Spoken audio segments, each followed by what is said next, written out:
Okay, it's Tuesday, 18 October, in the year of our Lord 2022. We are 21 days, that is 3 weeks from this evening. Today will be voting day on the most important midterm election since 1862. That came just, a month and a half after the Battle of Antietam. We're going to get to all of that later in the show. I want to return to Elise Stefanik. I want to make sure people understand the magnitude of a guy like Sean Patrick Maloney. He is the head strategist. He is the top guy in defending the House, and they knew they had to defend the House, or the Joe Biden regime ends on the evening of November 8th. So I want to make sure, at least before we leave this topic, how important is a guy like that at the senior levels, the chief fundraiser and the strategist for holding the House? He is under siege. I just read a report. They're pumping $4 million. And we had Eli Crane on last night from Arizona 2. Tom O'Halloran is out there in Arizona 2 saying, hey, I raised this money. That money's my money. You're not giving it to me. And Eli Crane's going to win this district if I don't get support. And you're hearing this all over the country. You've basically besieged the leader of the DNCC. How did that happen, man? Well, first of all, to just make sure the listeners understand, the Democrat Congressional Committee, their responsibility is to try to maintain their majority. And the fact that the head, this elected leadership position, is likely to lose his seat shows how much of a red tsunami this year is going to be. Sean Patrick Maloney is well known as the most arrogant elected official in New York State politics, and boy, is that saying a lot, given all the players in New York State. This guy, when these districts were redrawn, didn't even pick up the phone to call his Democrat colleagues and moved into another district, kicking Mondaire Jones out to run in a different district. So he's despised even among his own party, and it's one of many reasons why he is going to lose this November.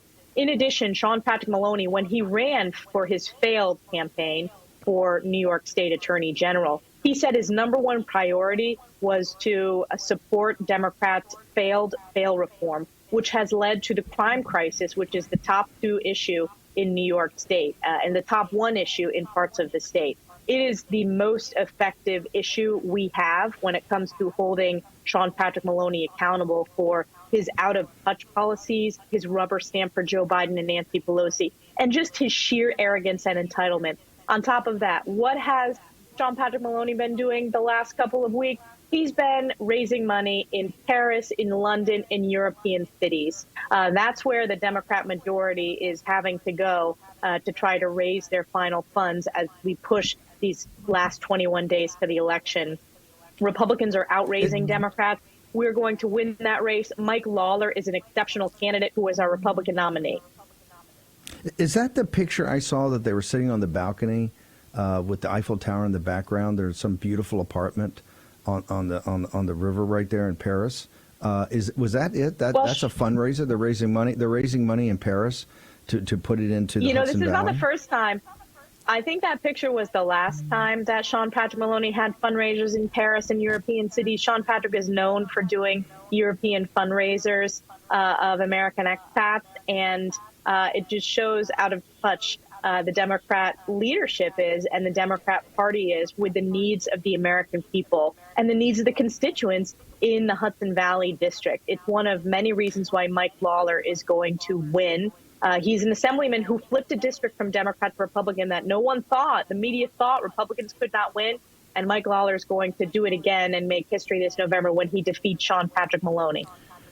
When you've got the head of the DNCC that is looking at saving himself and taking cash and putting it into his own race, talk to me about what that means for the rest of the nation. How does that expand the battlefield, the map, so that you can now get aggressive throughout the country? Your number one job, whether you're the chair of the NRCC, which is the Republican Congressional Committee, or the DCCC, the Democrat Congressional Committee, is to win or keep the majority. And Sean Patrick Maloney is spending an inordinate amount of resources and an inordinate amount of time and energy focused on holding his own seat that he's going to lose. That means that all these other Democrats that are in free fall across the country, they're either going to get cut from the budget and lose, or they're going to be shortchanged and lose. And that's why you're seeing Democrats really cry out that they're in free fall. There's no cavalry coming for them. The cavalry is coming for Republicans, both from grassroots donors across the country. And if you want to support, you can give to redwave2022.com. But the most important cavalry that's coming are the American people and the voters who are going to put a stop to single-party Democrat rule, who are going to overwhelmingly elect Republicans. I believe we're on pace to earn a historic majority that would be picking up 35 seats. Your call right now, as you see it, is a pickup of 35 seats, would leave us almost at a historic height, right? It'd be, what, 247 seats? That would be almost historic. It would be the largest majority. It would be the largest majority since the Great Depression, Steve. And certainly a huge opportunity for us to have lasting, effective policies to solve our inflation crisis, to secure the border, et cetera. So your call right now is 35 seats. Your great aide de camp, Alex DeGrasse, said a couple of weeks ago, you're going to hit an inflection point a couple of weeks out where you're going to see the Democrats culling the herd. You're going to see them just go back to the core they have to defend. Do you think we're at this point right now? You think we're going to start seeing big names that start cutting loose, and the Democrats turning themselves an internal civil war that they've needed to have? This is what Obama was saying the other day. We started off with that cold open from Morning Joe. He's talking about the wokeness. He's talking about the identity politics. It's kind of ironic for Obama to be talking about that, how it hurt him. When did the Democrats start turning on themselves? When can we see this open civil war as they panic and have to really start throwing overboard some prominent Democrats?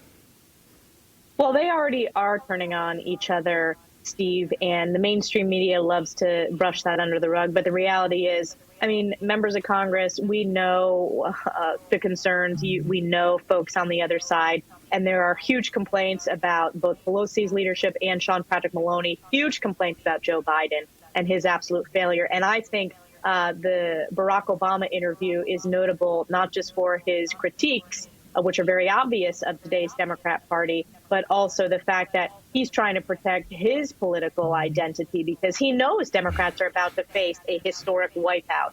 And people are going to try to save their own reputations politically as we work through this final bit. 21 days is still quite some time before the election, but it's trending in our direction. Things start to break when we get to mid-October, and they are breaking towards Republicans. And I still believe the polls are underestimating both our enthusiasm and how much of a turnout advantage we are going to have. Also underestimating those who don't feel comfortable answering polls.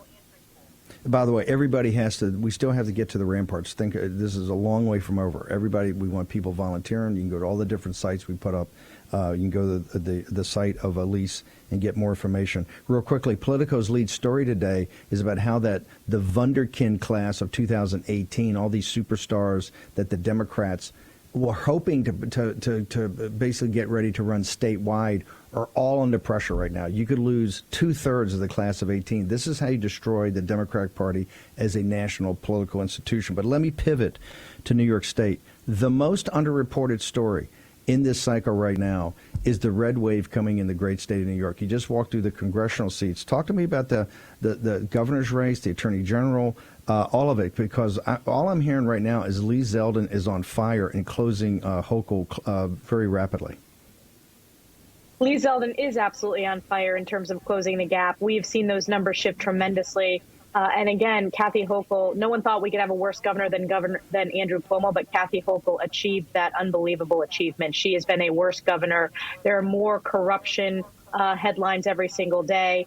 She basically is using taxpayer dollars to give unethical, corrupt deals to her campaign donors to try to drag her over the finish line.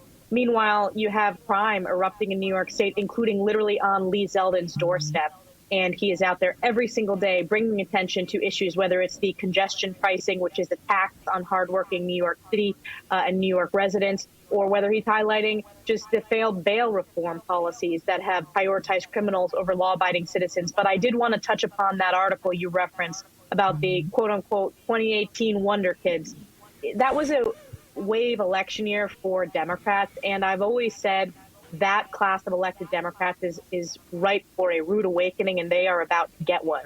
They ran in 2018, which was a blue year, and then they ran in a very nationalized election between Joe Biden and Donald Trump. Those Democrats do not have individual voting records. They are in lockstep with Nancy Pelosi and Joe Biden, and they will finally be held accountable. I've run in red wave years and I've run in blue wave years, and we've won the district in both ways. This was a district that we flipped.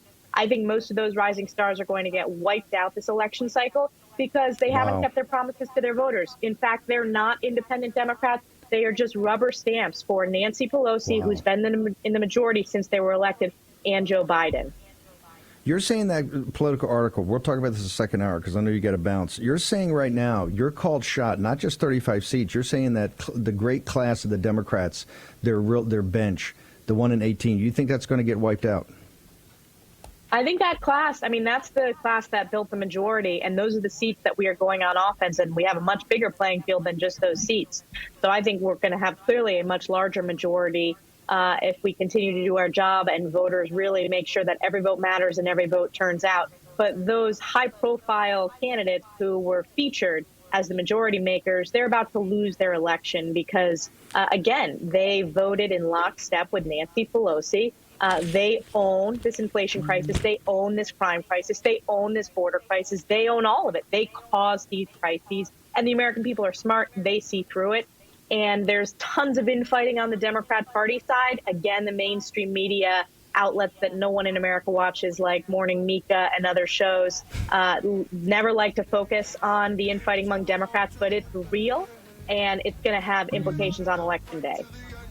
Elise, real quickly, give us your website. How do people get to this? Redwave2022.com. Elise Stefanik, conference chair, thank you for your insights. 35 seats. You heard it. Short break. Back in a moment.